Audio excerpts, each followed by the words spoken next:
Assalamualaikum warahmatullahi wabarakatuh dan salam sejahtera. Nama saya Muhammad Adil Hakim bin Kamal, nombor metrik ataupun nombor pendaftaran saya 16 DET 19F1093. Bersama saya adalah rakan seperjuangan saya iaitu Saiful Azwan bin Zaini. Nombor metrik pendaftaran 16 DET 19F1091. Kami dari DET 5A dari Jabatan Kejuruteraan Elektrik. Penyelia kami adalah Puan Hamidah Hanim binti Abdul Hamid. Jadi pada hari ini kami akan bentangkan projek akhir kami yang bertajuk Wind Power Model for Educational via IoT. Jadi untuk slide yang pertama saya serahkan kepada rakan saya iaitu Saiful Azwan. Pengenalan. Turbin angin adalah sebuah peranti yang menukar tenaga kinetik angin kepada tenaga elektrik. Dan turbin angin menyediakan sumber tenaga yang bersih dan tidak mengeluarkan gas rumah hijau. Selain itu, sistem kuasa elektrik yang sistematik akan memberi kesan pada perkembangan pelajar sebagai kumpulan sasaran. Di Politeknik, pelajar akan mempelajari sistem kuasa turbin angin yang terdapat dalam silibus pembelajaran DET 30053 Power System. Oleh itu, penyelidikan ini dilakukan untuk mewujudkan model turbin angin dengan kos rendah yang dapat memantau parameter yang dihasilkan dan memaparkan melalui aplikasi. Objektif utama adalah bertujuan untuk membangunkan sebuah model prototipe yang mampu memantau parameter keluaran yang dihasilkan dari wind power model dan membangunkan prototipe bagi mengukur arus, voltan dan kelajuan motor, dan melaksanakan model yang mampu memaparkan jumlah keluaran arus, voltan dan kelajuan motor pada LCD dan aplikasi MQTT. Akhir sekali, membangunkan model Internet of Things yang membantu menambah kefahaman pelajar mengenai asas power system. Skop dan kepentingan kajian. Pembangunan model ini memfokuskan proses penambahbaikan prototipe model turbin angin dengan menggunakan sensor seperti INA 219, anemometer dan microcontroller ESP32 yang secara khusus mengukur voltan, arus, kuasa dan kelajuan angin yang dihasilkan sebelum dipaparkan di skrin LCD. Di situ, pelajar dapat menggunakan model tenaga angin bagi menjalankan kerja amali.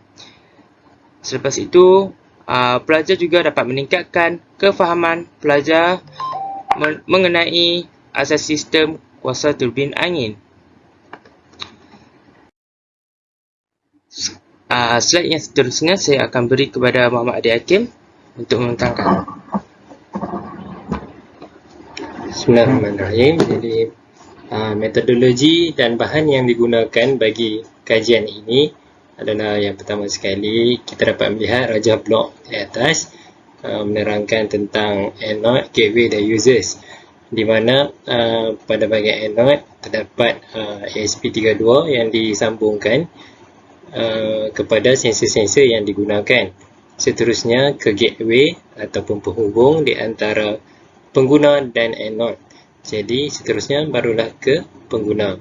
Jadi pada peringkat awal, bekalan kuasa akan dimasukkan ke sensor anemometer, iaitu sensor mengukur kelajuan angin. Keluaran voltan dan arus yang dihasilkan akan masuk ke sensor INA 219, iaitu sensor yang mengukur arus dan voltan. Semua sensor disambungkan kepada mikro pengawal ESP32. Output kedua-dua sensor akan dipaparkan pada LCD dan aplikasi MQTT. Seterusnya adalah carta alih kajian. Carta alih bermula dari wind turbine, kemudian ke makro pengawal ASP32. Kemudian berhubung dengan sensor anemometer serta sensor INA219 dan mengeluarkan output ataupun memaparkan keluaran seperti current, voltage dan kelajuan angin. Ini adalah keputusan kajian yang dilakukan. Pada sebelah kiri itu terdapat aplikasi MPPT dan dibandingkan dengan jadual di sebelah kanan, iaitu jadual yang mempunyai pada speed 1, 2 dan 3, kuasa meningkat 6 mW, 20 mW. Kemudian current juga menunjukkan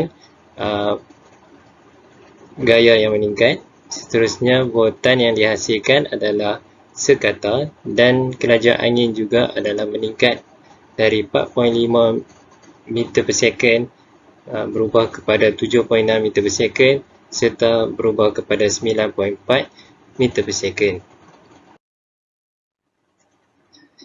Ini adalah keputusan kajian untuk kelajuan kedua dan ketiga seperti yang dipaparkan pada LCD dan aplikasi MPPT. Rumusan Wind Power Model for Educational BIOT merupakan satu sistem pencerdahan elektrik dengan menggunakan sistem digital melalui beberapa komponen elektrik dan elektronik. Menerusi kajian ini akan dapat memantau keluaran dan memaparkan nilai pada paparan LCD serta aplikasi. Kajian ini turut dibina agar dapat membantu pelajar dan pensyarah dalam menjalankan proses pengajaran dan pembelajaran serta dapat menjimatkan masa dan kos institusi. Disertakan adalah rujukan. Sekian, terima kasih.